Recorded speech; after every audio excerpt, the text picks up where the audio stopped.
1983 ခုနှစ်အညာဒေသရဲ့နှလုံးသားလူဆိုရမယ်ရွာလေးတစ်ရွာမှာအချိန်နာရီဆိုတာလက်ပတ်နာရီနဲ့ကိုင်းတာမဟုတ်ပဲနွားလာဥတ္တပနှစ်ကောင်ရဲ့ပခုံးပေါ်ကိုထမ်းပိုးတင်လိုက်တဲ့ဂုတ်ကနေအတန်နဲ့ပဲစတင်ခဲ့ပါတယ်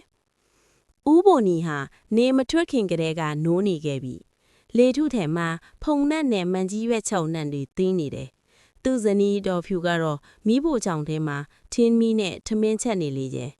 ဝါထရမှာကတ်နေတဲ့မီးခိုးမော်တွေကြားမှာမီးရောင်ကကခုန်နေတယ်။မြေပဲခင်းထဲတငယ်ကုံအလုံးလုံးမဲ့ဥပိုနီအတွက်ဒေါ်ဖြူကထမင်းကြိုင်ထဲကိုထမင်းကြောက်နဲ့ဟင်းလေးတွေထည့်ပေးနေပါလေ။1983ခုနှစ်ဟာမျောလင်းချက်တွေပြည့်နေတဲ့နှစ်တစ်နှစ်ပါ။အေယာဝတီမြစ်ပေါ်မှာမိုးတိမ်တွေကစောစောစီးစီးအုံဆိုင်နေတာကြောင့်အထွက်နှုံးကောင်းမဲ့လက္ခဏာရှိနေလေ။ဒီနှစ်မြေပဲပေါ်ရင်အကျွေးတွေလဲကြည့်သမီးထစ်သူရဲ့ရှင်ပြိုပွဲအသက်လဲပိုးလုံကြီးအသက်လေးဝယ်ပေးနိုင်မယ်လို့မျှော်လင့်ထားကြတယ်။သူတို့သားလေးဖုံးလုံးကတော့အသက်10နှစ်အရွယ်ပဲရှိပါသေးတယ်။သူ့တာဝန်ကတော့နွားတွေကိုစားချက်မြေစီကြောင်းပေးဖို့ပါ။ဖုံးလုံးတယောက်လမ်းလျှောက်ရင်းဖုံကြီးเจ้าမှာတင်ထားတဲ့ပါဠိစာတွေကိုရွတ်ဖတ်နေသလိုလက်ထဲကကျင်လုံးလေးနဲ့လဲမျက်ပင်တွေကိုရိုက်ပုတ်ပြီးစော့ကစားလိုလာခဲ့တယ်။သူ့စိတ်ထဲမှာတော့မန္တလေးလိုမြို့ကြီးပြကြီးကိုသွားကျင်တဲ့အိမ်မက်တွေရှိပေမဲ့အခုလောလောဆယ်တော့သူ့ကဘာဟာရွှေရောင်ဝင်းနေတဲ့ကောက်ရိုးရိုးပြက်တွေနဲ့ရွာဦးညောင်ပင်ကြီးအောက်မှာ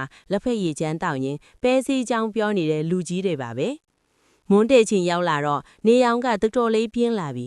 ဒေါ်ဖြူကခေါင်းပေါ်မှာရေအိုးလေးရွက်မျက်နှာပေါ်မှာတနခါပါကွက်ကြားလေးနဲ့လဲတော်ထဲကိုထွက်လာတယ်သူတို့မိသားစုလေးဟာတဲလီထဲမှာစုထိုင်ပြီးငပိရည်ဒိုးစာနဲ့ဒေါ်ဖြူချက်လာတဲ့ထမင်းလေးကိုမြင်းရက်စွာစားကြတယ်။အဲ့ဒီခေတ်ကဖုန်းတွေတီဗီတွေမရှိဘူး။ထန်းတော်ထဲကတိုးထွက်လာတဲ့လီပြေအတန်နဲ့ဝေးရာကနွားပတ်တန်တွေကိုပဲနားထောင်ရင်ပေါ့။ညနေဆောင်တော့တရွာလုံးမီးခိုးတိတ်တိတ်လေးတွေနဲ့လှပနေပြန်ရော။ဥပိုနီတကိုယ်လုံးအသားတွေညုံပြီးပင်မနေပင်ပဲစိတ်ကတော့ကြည်လင်နေတယ်။အိမ်ရှိကွတ်ပင်မှာထိုင်ပြီးဆဲပေါ်လေးတောင်ရင်နေဝင်တာကိုကြည့်နေချိန်မှာဖုံးလုံးကတော့နွားတွေကိုခြံထဲသွင်းဖို့ကုညီပေးနေပါတယ်။သူတို့မှာစီးစိမ်ဥစ္စာအများကြီးမရှိပေမဲ့လုတ်ကန်စားတောက်စရာမြေရှိတယ်။ဘာသာတရားရှိတယ်။ပြီးတော့တယောက်ကိုတယောက်ချစ်ကြတဲ့မိသားစုရှိတယ်။1983ခုနှစ်ရဲ့ရိုးရှိနဲ့မြူမကြီးလက်ဘွားဆိုတာဒါပါပဲ။